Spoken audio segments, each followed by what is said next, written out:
How to hide Instagram notifications on lock screen. Hello and welcome to our channel Whizz. In this tutorial, I'm going to show you how you can hide and unhide Instagram notifications on your lock screen. So please watch till the end to properly understand the tutorial. First, what you have to do is you have to go to the Instagram's app info.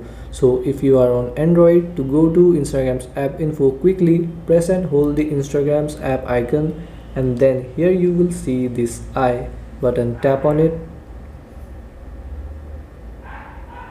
Then once you are in the Instagram's app info, you have to tap on notifications, and here you will see the type of notifications: home screen, app icon badge, floating notification, and lock screen notifications.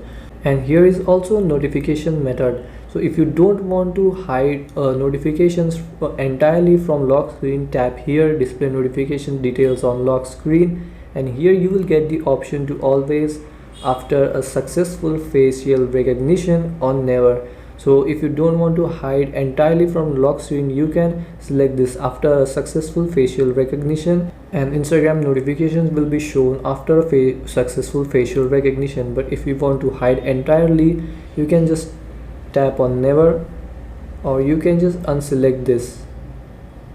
And so this is how you can hide Instagram notifications on your phone's lock screen. Thanks for watching.